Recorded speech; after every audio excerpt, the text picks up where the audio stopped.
Welcome to the People Strategy Forum podcast. So, we're a show that guides leaders on how to elevate the workplace.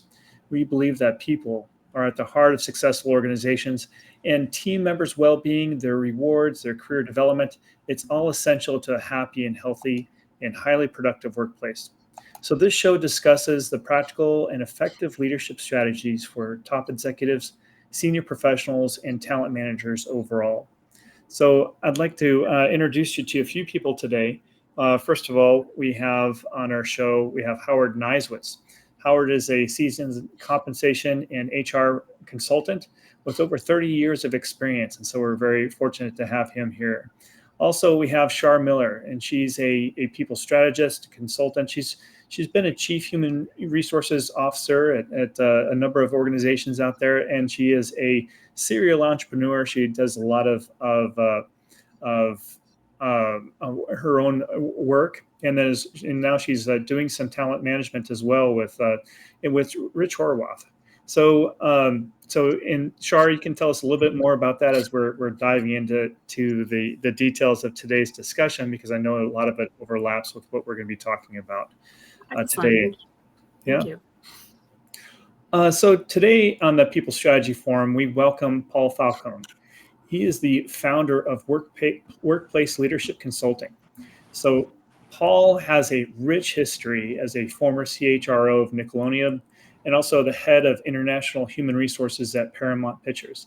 So he brings a wealth of knowledge from his high stakes role in entertainment and finance and all those different areas that Paul has shined in. So we're looking forward to hearing all about Paul. Now, one thing that you probably know about Paul Falcone is that he is a writer of many sorts. He writes books like crazy. He's got, I don't know, how many books do you have out there, Paul, right now? 17, Sam. Thank you for asking. 17 books. It took me 10 years just to get my first book off the ground, and here you're writing them like they're nothing. So I'm glad to hear that these thoughts just roll off the mind into the page for you, Paul, because we're going to dive in deeply into those today. So we're going to be sharing about Paul's experience in navigating those complex leadership challenges, drawing from his vast experience and his deep understanding of corporate dynamics. So let's get ready to talk about managing in a time of crisis. So, and specifically around Paul's book, that the First Time Manager Leading Through Crisis, as I'm showing here. So, Paul, I know that you just got done speaking at the SHRM conference. How did that go? Oh, well. I think they had about 25,000 people there. It's amazing in Chicago at the conference center, the convention center. And SHRM just puts on the biggest show in the world. And they come from all over the globe to attend those webinars and seminars and whatnot. So it was an honor to be there. Thank you for asking. It went great. Yes, good. And I know before we dive into just a little bit more about the conference and what the themes that you saw there, I'd love to just hear a little bit of a story about how you got to where you are today, and why did you decide to or what drove you to write all the books that you write? Thanks, Sam. Yeah, I kind of had parallel lives, you guys. It was so funny because I've been writing since the late 90s.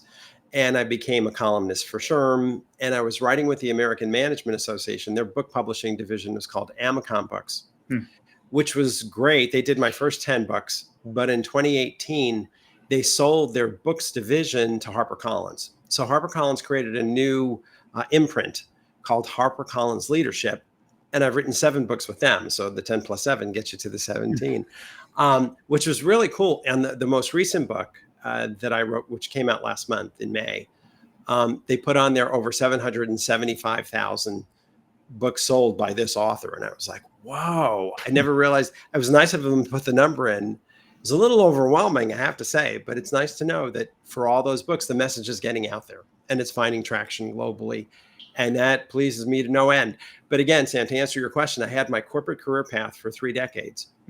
But I was writing on the side, and I always wanted my corporate experience to inform my writing. So even the way I chose the companies that I wrote for or that I worked with, I wanted to make sure I was hitting across multiple industries for me, which was entertainment, healthcare, and financial services. I wanted large cap Fortune 500. I wanted small startup. I wanted in between. I wanted for-profit, nonprofit, union, non-union. I really wanted to touch all that stuff to the degree that I could, because I thought it would inform my writing. And ultimately it did. So here we are. That takes me to today. So you're all caught up. Yeah. So, the one thing is that there's plenty of professionals out there that know a lot. They're very experienced, and but having a person that is really wants to share their knowledge with the world as you have, and giving that advice through. I imagine millions of people have touched your books, and so has there? I mean, do you have a sense of really wanting to give back? I mean, what was the driver of really going that route? Yeah, I'm a teacher. I mean, at my heart, what I love doing is what I'm doing now. As of 2 years ago, I kind of kicked off the corporate training wheel, so to speak. And now I have my own consulting firm, and I specialize in management training. Hmm. But I love teaching. I taught at UCLA Extension and their School of Business and Management at night for years, decades actually. And so much of this stuff is easier than we're making it. And I keep trying to get that message out there. It's like, you be the average bear. You know, how would you feel if someone spoke to you in that particular way? Or as an executive coach nowadays, I sit with the clients and I'm like, be honest, would you want to work for you? Hmm. And that's not an easy question. They kind of look at me like, well, and the follow-up question, it's like, if the whole company followed your lead in terms of your behavior, your conduct, would you be happy with where you took it? Yeah. It's hard. They're not easy questions to answer, but it's about driving that career introspection, Sam. I think that makes a really big difference. I know. I think that's been in the past 5, maybe 7 years, where managers have really entertained the idea of self-reflection and thinking about, hey, how do I show up? I think that the old-fashioned leadership style was almost like a bull in a china shop. But now I think that there's a lot of wisdom that managers and leaders are starting to think about. How they're showing up and how they're coming off to people. We've heard a lot of things about, from vulnerability to self-reflection to gratitude and so forth. So where do you see the trends going? Right where you just said, because I'll tell you what, every generation gets to redefine the workplace, just like I did. I was a young baby boomer. I was born in 1963. The baby boom ended in 1964 with the introduction of the birth control pill. My mother always told me, honey, you made it by that much. I'm like, Mom, that's a little TMI. Too much information. That's okay. But the reality is, when you look at Gen Y, the millennials, the 45 and under crowd, and you look at the Zoomers, the Gen Z, the 25 and under crowd, these are the most studied generational cohorts in world history, thanks to the universities and the think tanks and the big 4 accounting firms and the big 3 management consulting firms. They're studied, and we know what they want. And career and professional development comes up as one of their top 3 or top 5 core priorities in every survey that I've seen. So the reality is, what they're looking for when you talk about career and professional development is also about that sense of giving. What am I giving forward? What am I giving away? What am I paying forward? And I think that's driving the career introspection. But the truth of the matter is, we should have been doing this a long time ago. We're not 100 years ago where the jalopy would come off of the conveyor belt. The manager or the line supervisor had all the answers, and the employees would run up to get time card approval and ask questions. In today's, intellectual based economy, your workers know better than you do what's going on. They know the clients better. They know the system problems better. They know where the hangups are. Your job isn't to know the job better than them. Your job is to make it safe for them to have enough self-confidence that they can make themselves vulnerable in a healthy sense, share ideas, come up with solutions. And that's what the innovation movement is all about. It's not a top-down management approach. It's not management over, it's leadership through. And it's knowing how to get the best out of your workers that's really going to make the difference, especially with these younger cohorts, these younger generations. So it's just wisdom. But I'll tell you this too, Sam, we've lost the ability somehow as a society to sit around the campfire and pass wisdom from the elders down to the younger generations. We're too busy. We're looking at our iPhones and going crazy with all that stuff. But the reality is, we've got to make the space to do that. And that's what staff meetings are about. And that's what one-on-one meetings are about. So that's what I like to talk about in a lot of my sessions and in my books. Well, you may say that it's too busy, but I think that you're a testament of actually taking the time to doing that. And I mean, with all the books you've written, and you've made it a priority. What were you going to say, Howard? Yeah, I was going to say, is this where technology is sort of a double-edged sword? On one hand, it facilitates a lot of, knowledge and analysis that we couldn't otherwise do quickly. But on the opposite end, it eliminates a lot of that face-to-face, down to heart-to-heart conversations that people want to have. Yeah, very much so, Howard. So when I was in my last job, I was the CHRO of what was known as the Motion Picture and Television Fund. Mm-hmm. And MPTF. MPTF was primarily a retirement home for everybody in the entertainment business. It's more than that, social services, community services, these kinds of things. But we had a professor from University of Southern California giving a presentation to us. And he said, everyone, I have to ask you a question. Who's the loneliest, most isolated, and most depressed generation on the planet right now? And we all raised our hands and we said, the people who live here in the retirement homes. Mm-hmm. He said, wrong. That's number 2. The number 1 group is Gen Z, the Zoomers, the 25 and under crowd. He said they are the first truly digital generation. And because of that, a lot of the socialization was missed. It used to be that when I would call you, Howard, to see, you're my friend, so I'm going to call you. There was only one phone in your home. Right. Your mom and dad answered it. And I'd say, hello, Mrs. Cleaver. This is Paul Falcone. How are you, ma'am? And, you'd have that kind of communication. And then cell phone went from child to child. Mm-hmm. And then the next iteration was they stopped using it as a phone and they only use it to IM and to text each other. Yeah. And that isolation is real. And, there's an app for that. Is a wonderful idea. It could be really great at augmenting things. But the reality is there's no app in the world that's supposed to give bad feedback or negative feedback to somebody. Mm-hmm. That's still going to come from that human touch. It's not what you say, it's how you say it. And so you want to make sure that the leadership skills, the communication skills are getting stronger as the technology is getting stronger. Otherwise, we're going to be consumed by this stuff. And that would be a big mistake for society as a whole and the business world in particular. And COVID only made it worse. And COVID only made it worse because when you take the Gen Zers in particular who missed their high school graduations, and some of us would argue their funnest years, their high school years or their college years were taken away. It breaks my heart, but this is their reality. Right. And COVID made it worse when you think of isolation and loneliness and being pent up in the house. Now, Howard, to your point, what we struggle with is this return to work movement. Mm-hmm. Do they come back now? Do they stay remote? They're hybrid, but they're 2 days a week. Do we go to 3 days a week and possibly 4 days a week? And, this is all part of building the plane while we're flying it. This is all part of this post-COVID reintegration phase that we're in. And it's not easy. We have no blueprint for it. We're figuring it out as we go, which leads to that crisis mentality that I think a lot of people are suffering from these days. Good. Well, let's dive into that a bit. I mean, I know we've been talking a little bit about some of the, the rapid changes that have been going on in the world and also causing, as a result of crisis and also causing crisis as well. So let's back down to the essence of what we're talking about today, managing in a state of crisis. And so something happens, whether it's a pandemic or a calamity of some sort, war, or simply just a tough economy, and companies are suffering for it. Managers have to make tough decisions and lead through this. So tell us a little bit about the book and the inspiration around the book of managing in crisis there, Paul. When I was so there's a little story to it, Sam. There was a book out there called The First Time Manager. Back in the days when AMACOM was the library of the American Management Association, and this was in the 80s, the book came out.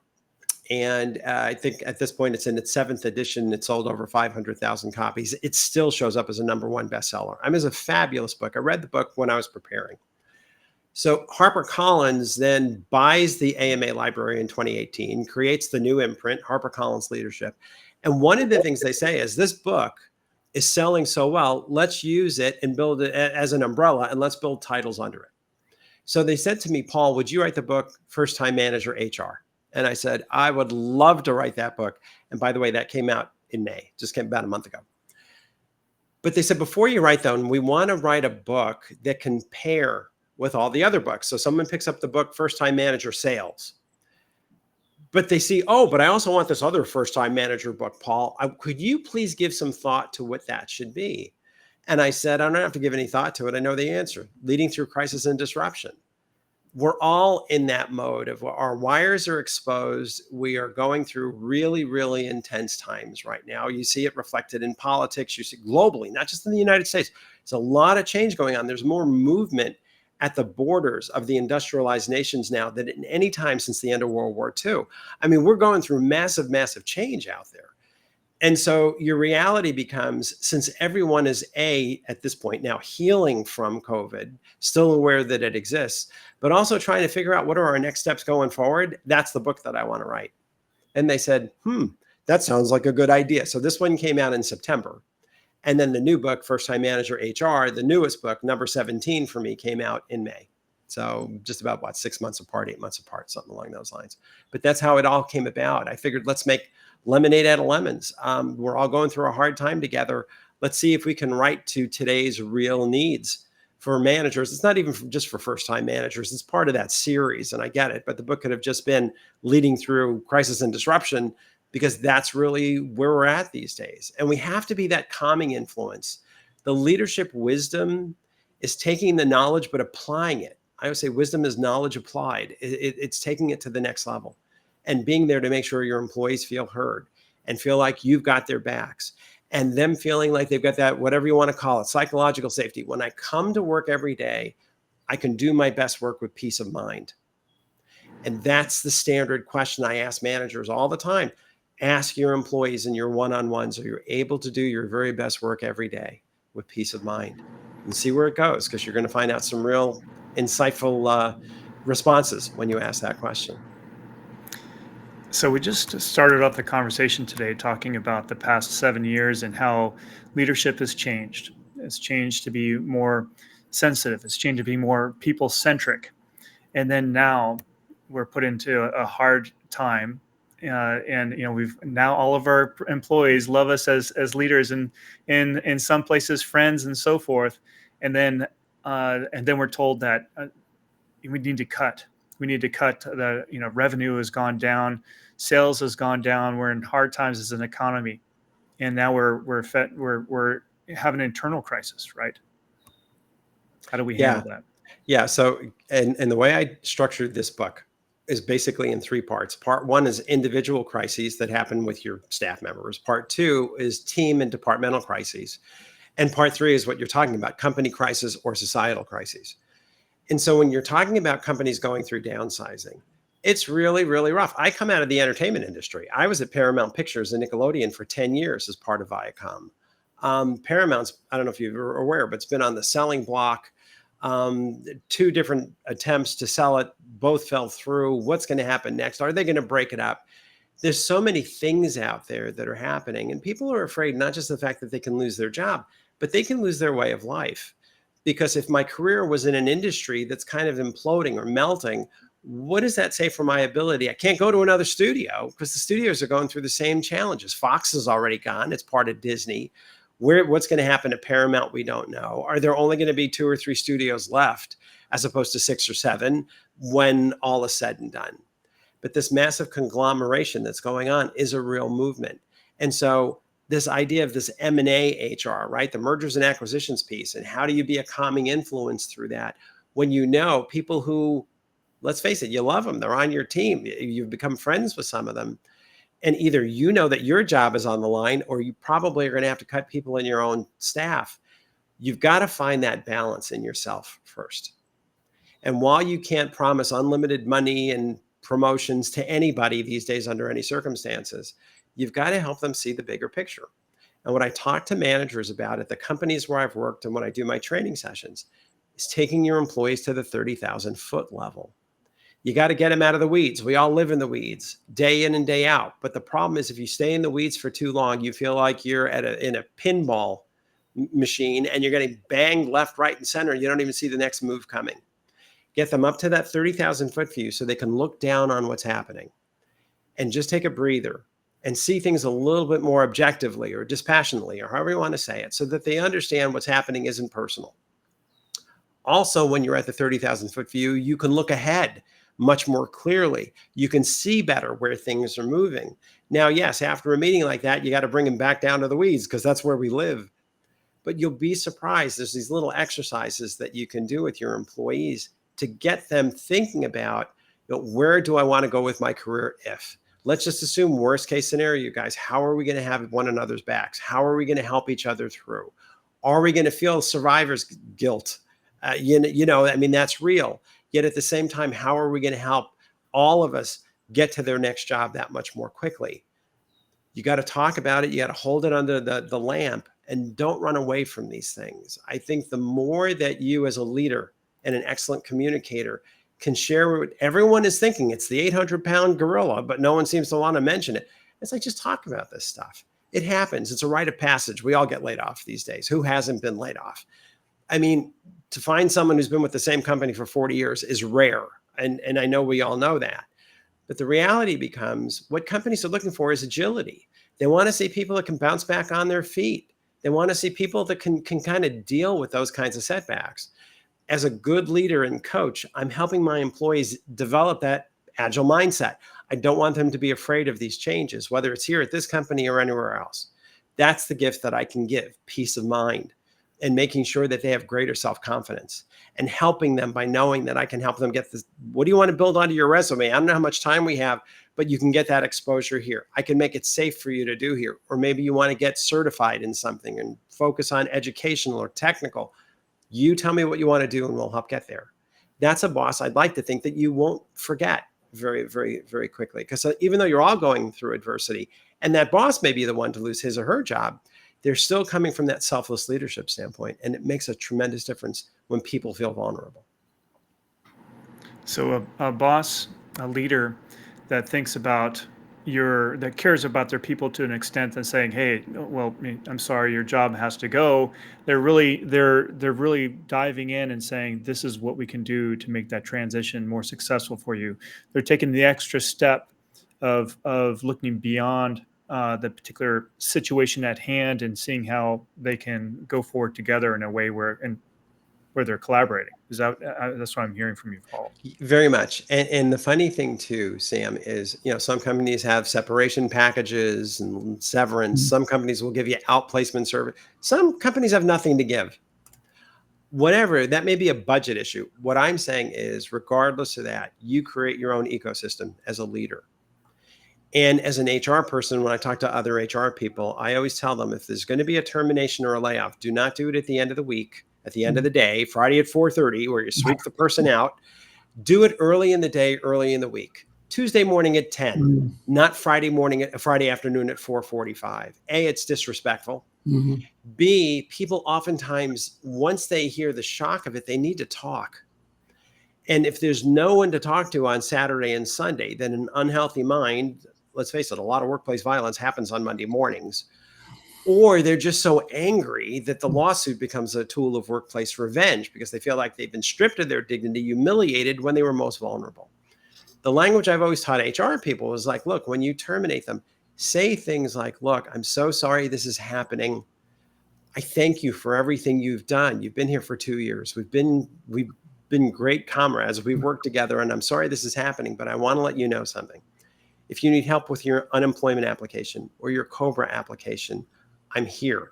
If you want to go over your resume, even if you want to do a resume, role play, whatever you're comfortable with, I'll always prioritize your call. You call me anytime.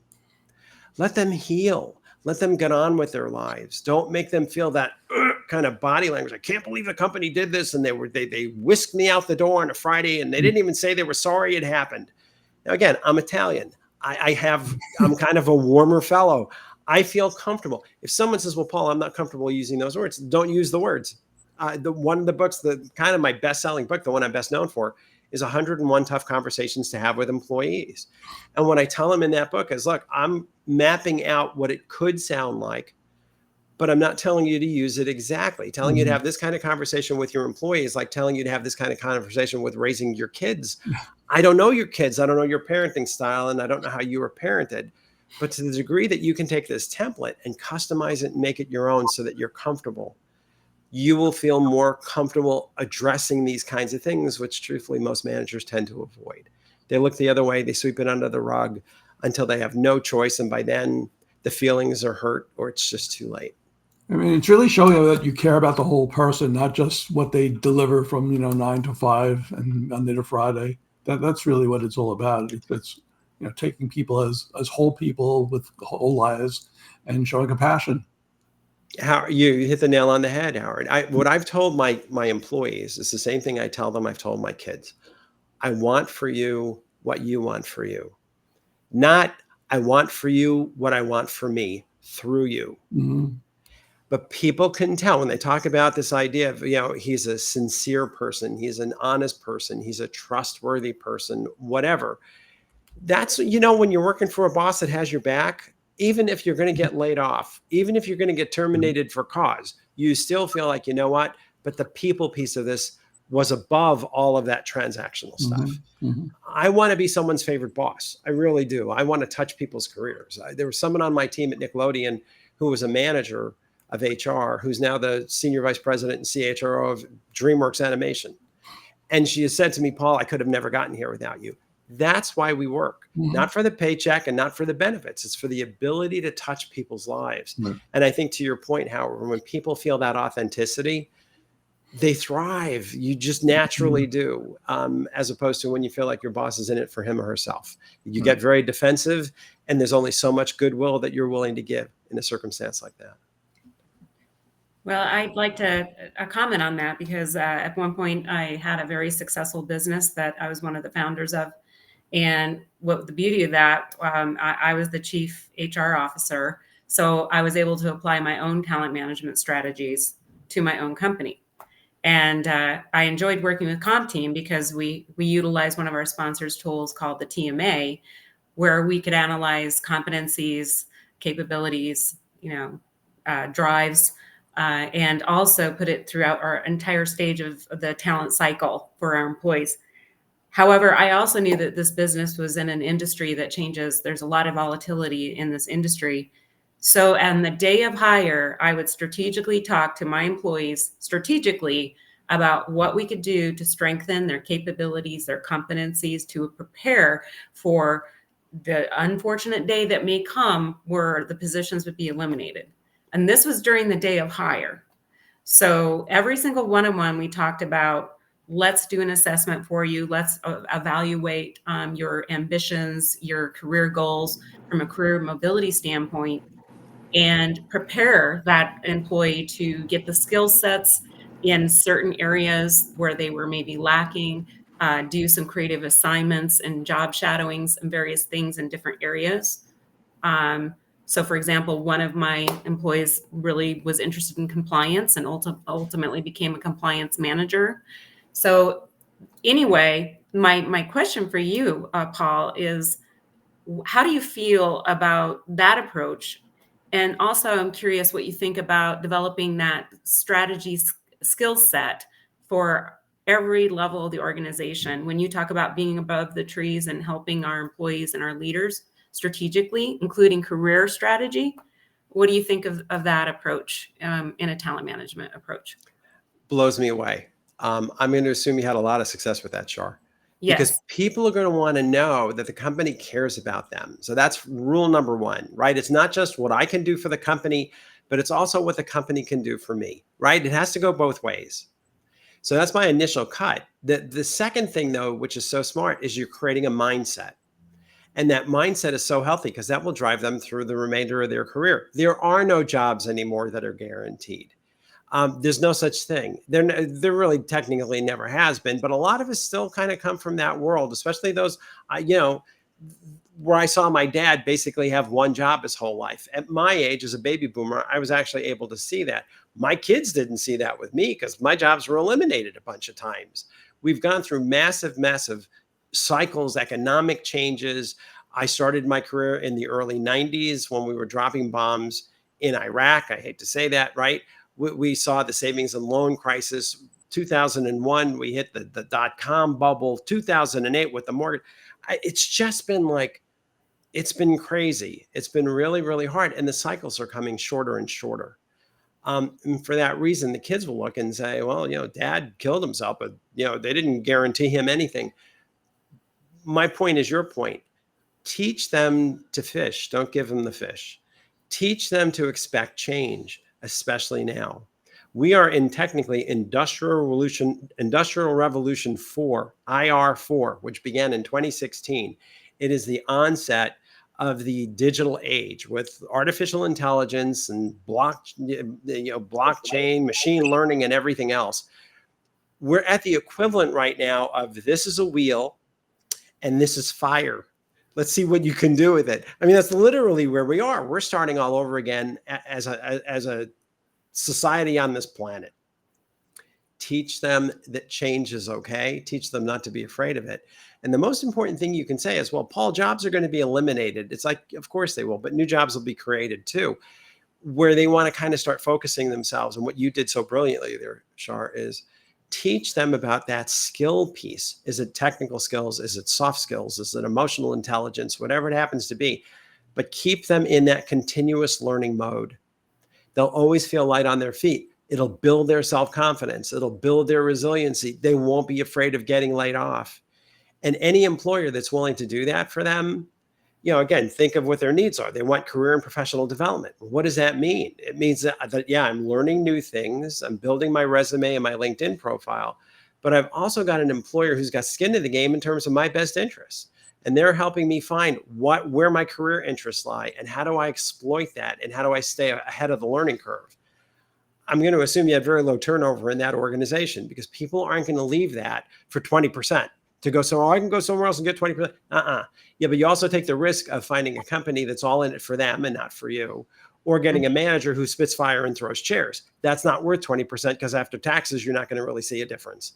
So I'm just saying the real retention is an emotional connection, both to the organization, but primarily to the boss. And it's also that learning curve. People want to feel like they're making a difference and they're learning from these things.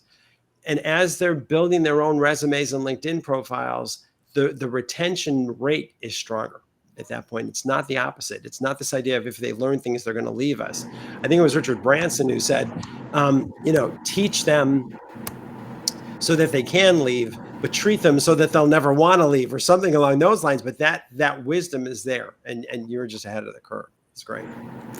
So Sumit, I'm looking at you and it's me a lot of head nodding over there and smiling. So what are your thoughts there? Definitely agree with the Branson quote, and what I see in the Indian context here is that leaders are really evolving, and we've traditionally been used to a very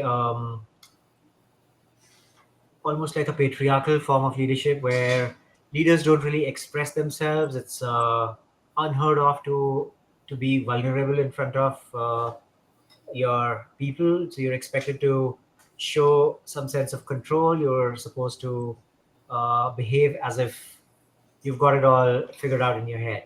And with all the changes in the world that you spoke of, Paul, I've grown up through some of them, like 2001, 2008, and of course, COVID. I think leaders have really had to step up and evolve, and sometimes it can almost feel like an unfair expectation to say that these leaders are like dinosaurs. So I think we sometimes do disservice to leaders as well, and we're not entirely fair in being a little too demanding. So it's very easy to say the world is changing, so should you, but without giving them the tools, without enabling them to take the world forward, is it always really fair to ask too much of that? Yes, I totally agree. The funny thing is, you have to always stay an individual contributor. 100 years ago, when you were on the Ford conveyor belt line and you were the line manager or the supervisor, that's really all you did. You told people what they needed to do. Nowadays, in a knowledge-based economy, you're an individual contributor. I don't know anyone out there who's a pure manager. Even the CEO isn't really a pure manager because they've got a lot of deliverables they have to do themselves. So what we're telling them is, okay, not only do you have to do your individual contributor role, which got you into management, congratulations, but now you have to worry about these 4 people on your team. And that's where it gets a little bit, without the right kind of training, to your point, the micromanagement kicks in, right? When they were individual contributors, they knew everything that was going on their desk or in their immediate area of responsibility. They can answer any question that anyone had. They knew exactly what they were working on. Now you say, okay, now you got 4 people who report to you and they become paranoid. Well, now I'm being measured by these 4 people and I have to be able to answer every question for my boss, should my boss ask me. And so that control, that uber control gene kicks in. And I've seen managers who say no one's allowed to send any emails out of this department without me being copied on them. And I'm like, you've got to be kidding. But it's like, this is really where it can go. And my counseling to them is, first of all, you don't need to do that. You've got to give them traction to figure out the job, just like you had traction to figure out the job for yourself. And you've got to give them some room to run. But if you're going to manage them that closely with 4 people, I'm never going to give you 40 and you can forget 400. So you need to learn how to scale your career. And let me give you a suggestion of how to do that. Have lunch and learns with your team and talk about what's worked for you, what's working for them, what we can all agree on going forward as far as these particular aspects of the role, the customer care role, the technical support role, whatever it happens to be. Once you're all aligned and on the same page, you can sleep better at night. You still have the right to say, I don't want anything going out as a finished product that I haven't vetted or viewed. That's fine, but you can't manage each step of the way. You will give yourself a heart attack. You won't be able to scale your career and your employees are not going to have any fun with this whatsoever. So that's where the wisdom comes in. So I totally agree with you. I agree with that point of view that just minting them as a new manager without giving them the wisdom makes it very, very difficult for people to now feel like they have to do 2 things. They have to do their own job and now they have to worry about other people. And in a lot of companies, it's just like, here you go, do it. It's just not enough. Well, I am not working in a traditional corporate setting, but as a chief HR officer of my organization, oftentimes the feedback, primarily clinical leaders, would tell me they didn't have the time to do the one-on-ones and the lunch and learns, that they were stretched too thin. Their bandwidth was way uncontrollable. And I'm hoping that with AI today that we can leverage the technology to help reduce our emails, to help streamline our office activities so that we can be on the floor and actually having those one-on-one conversations. So that if I have 40 employees, which oftentimes, unfortunately, many of our clinical leaders on average had at any given time, it was very difficult to even do a development plan with our employees, to have those face-to-face conversations, to talk about perhaps the crises that on an individual level that our employees were facing. So I think that this may be a positive. What are you thinking about that, Paul, as far as using AI and other technology to help us spend more time with our employees? As long as it's an augmentation and not a replacement, it's fine, Shar. To me, if it can lighten things up and administratively, compartmentalize emails and save time and blah, this is fine. But I'll tell you this, you guys, this is what I've always talked about in my books because it worked for me throughout my career. When employees want career and professional development, that comes in 2 buckets. Bucket number 1 is recognition for a job well done. Okay. Everyone likes that. That's the psychic income that keeps people happy. I have too many managers who tell themselves these narratives that are silly. To be an effective manager, you must be feared. Wrong. I don't want to work for someone I'm afraid of. Okay. Or I never want to call out my people and say they're doing a great job. It's going to go straight to their head. They're going to want more money and they're going to want a bigger title. And I'm like, wrong on that one too. The psychic income piece is the recognition for a job well done or for extraordinary effort. I'm not saying giving it out to everybody just because they showed up, but when they earn it, give it. The second piece of that bucket, though, is giving real-time constructive feedback. They want to learn their craft. They want to master their trade. They want to learn their job. How do you give that feedback? And giving that feedback becomes a really critical piece here because it's not, again, as I said earlier, it's not what you say, it's how you say it. And you can talk to people about difficult things like, I've got someone, quote unquote, with an attitude problem. Don't tell them you've got an attitude problem because those are fighting words. And you never want to document it because a court will invalidate the documentation and say that progressive discipline you gave the person doesn't even count. More importantly, don't use it verbally because, as I say, people may not say it, but they're going to think, I don't have a problem. You got an attitude problem. It's you, not me, right? And all of a sudden, they're not listening because they're fighting with each other. If you could say something to somebody like, Paul, look, they say the most important decisions in your career are going to be made when you're not in the room. That's the same for you as it is for me, as it is for everybody else. And I just feel like there's something that may be missing awareness that could potentially hold you back over your career when you're not in that proverbial room at some point in the future to defend yourself. Is it okay is it okay with you if I share with you what it looks like from my vantage point from time to time? And there you go. Now you can talk to them about things. I wouldn't, again, use the word attitude, but you can enter into a conversation that's structured in their best interests. And so they can get into that conversation. But again, to just finish my thought real quick, Shar, I would talk to my employees about, yeah, you have an annual review, but it's broken down into quarters. And every quarter you are responsible for two things. Number one, putting the time on my calendar. And number two, developing the agenda for the meeting. And I will give you guys a list of everything that I'm going to be looking for, including how you're doing towards your goals, including your career and professional development interests, in terms of where you think you might need more training, in terms of where you'd like to get greater organizational exposure, in terms of things you might want to do outside the organization as a community ambassador.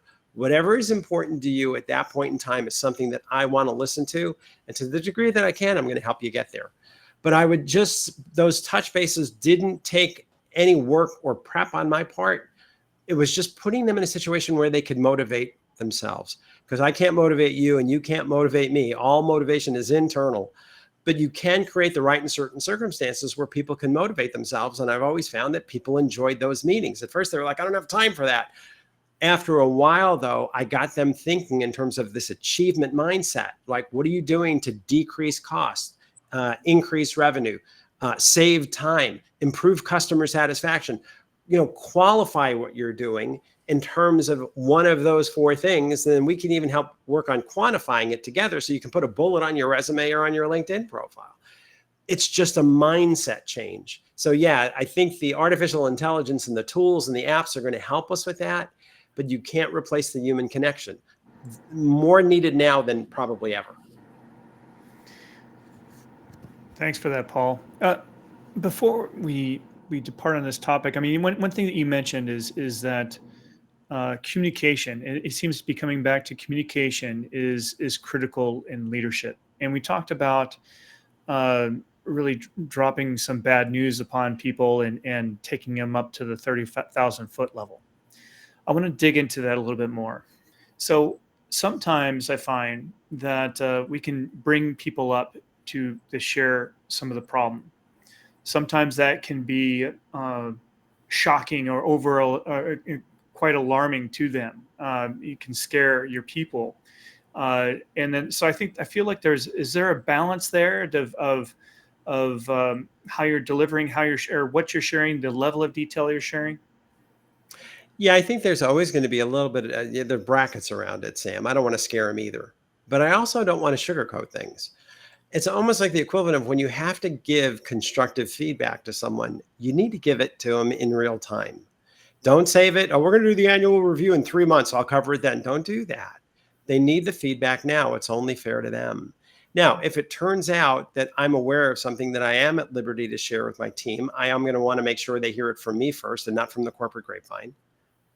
But I'll also, again, I had written an article, I was a columnist for SHRM, and I had written an article on this idea of making it safe for employees to talk about personal things in the office in a controlled setting. And I opened it up saying, normally I would have never done this in my career. So if it's personal, it doesn't belong here.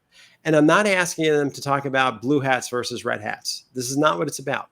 It's about how things are affecting you. So as an example, at the Motion Picture and Television Fund, when we were going through COVID full bore, now we were a retirement home, so the population was very vulnerable. And we lost residents, we lost patients, and we lost employees back in 2020. We had the National Guard on campus giving us nurses and doctors. And I mean, this was intense.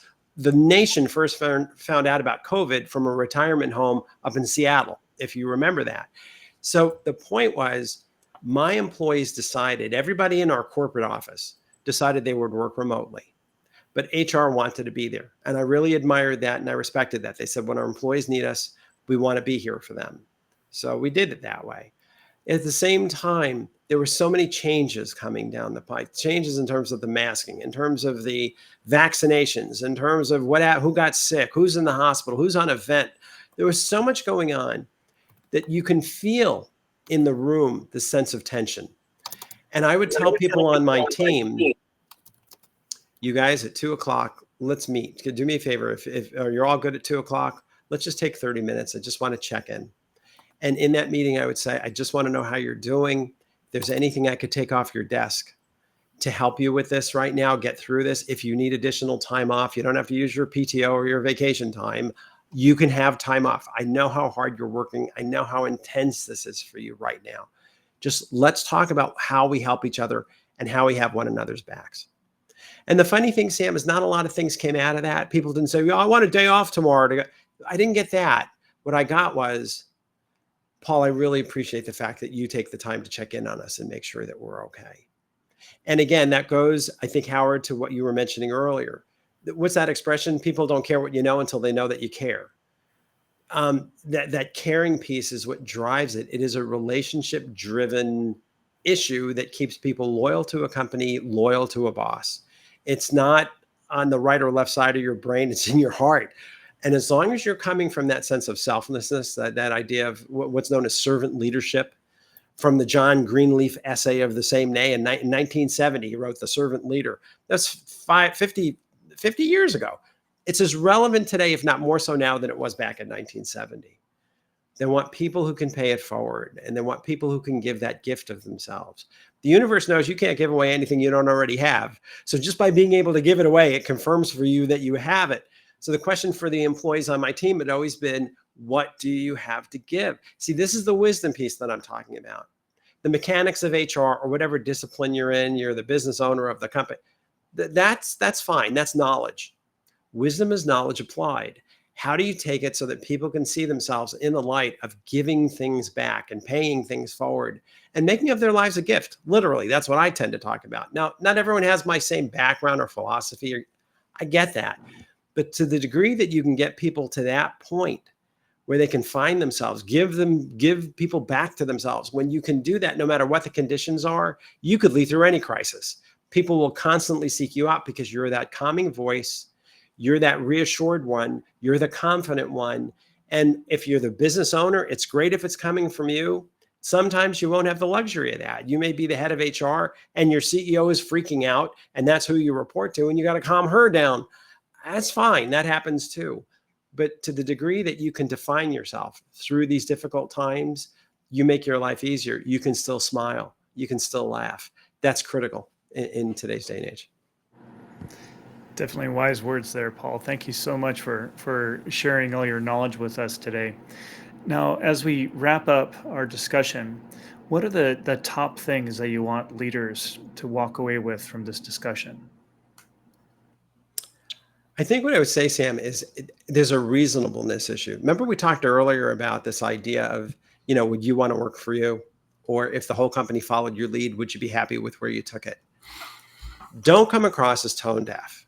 Quick example, the whole return to work thing. From what I've read, CEO surveys are saying that by late 2026, they're hoping that employees are going to be back to work regular full-time, as if COVID never happened. I don't know that that's ever going to be the case. I don't. But there are pros and cons to both sides of the argument. And to the degree that you can incorporate both sides of the argument in the communications that you're sending out via email, in your, how you're talking to your employees during your all hands meetings. It's like, look, as a CEO, I'm not worried about productivity paranoia. I trust you. But I do worry about the loss of our culture as an organization. I worry about collaboration. I worry about the idea of innovation. Can we innovate electronically the same way we can when we're sitting around the campfire, so to speak, talking to one another, laughing with one another? I'm also concerned about Gen Z. I've read the fact that Gen Z Zoomers are the loneliest, most isolated, and most depressed generation on the planet. COVID didn't help. And you guys, you need mentors. I needed a mentor when I grew up, and you don't have them, or it's much harder to have in that kind of environment. And for those of you working remotely, I know you've read the same things that I do, that if there's going to be a layoff, the remote employees are going to be the first ones to go because no one knows who they are. These are all real things, but what we think would make most sense for our organization at this point is we are back to 2 days a week. We think moving to 3 days a week would be healthy now. And what's important is we're going to do those days on Monday, Wednesday, and Friday. So everyone is together on those days. Mhm. We could be empty on Tuesday and Thursday. I don't care. But on the days that we're coming in, we all want to be here. There will be no meetings remotely. We're going to do them all in conference rooms, and we're going to spend some time getting to know one another better. Man, you give that kind of brilliance, you are going to get people biting because they're just happy about that. They want to work for that kind of organization. Well, thank you so much, Paul. So we have our listeners out there that are saying, geez, I want to learn more about Paul. And I know that they can pick up one of your 17 books that you have to get a whole host of information. But if they would like to reach out and like to look into your services, Paul, how would you respond to that? That's nice, Sam. Thanks. Everyone, I have a web page, which is just paulfalconehr.com. So easy enough there. I also have a blog. You can subscribe to the blog if you like this stuff. The other thing is I'm on LinkedIn. It's just Paul Falcone 1 is my name on LinkedIn. So reach out on LinkedIn. Feel free to visit the website. Feel free to, subscribe to the blog. Whatever I can do to help, be my pleasure. That's when 2 years ago, Sam, when I decided I'm going to do my own consulting firm, it's all in that spirit of giving back. This is the stuff that I love to do. I'm just fortunate that I'm able to do it because I've been preparing to launch my consulting firm for 30 years, at least in the back of my head. I'm fortunate I have a nice network, but I think the message resonates. Everyone wants to be a good guy. Everyone wants to be a good person despite the craziness that surrounds us these days. I'm just trying to get people back to themselves so they can find that inner peace, that peace of mind, that inner wisdom to help them lead others and touch other people's lives more effectively. Great advice. Well, thanks, Paul. It's been a true pleasure. And thank you, everyone, for tuning in to the People Strategy Forum. And we'll see you next week. Thanks, everyone. Thanks, Sam. Thanks, everybody. Take Thank care. you, Paul. Appreciate it. Sure. Bye-bye. Bye. Paul.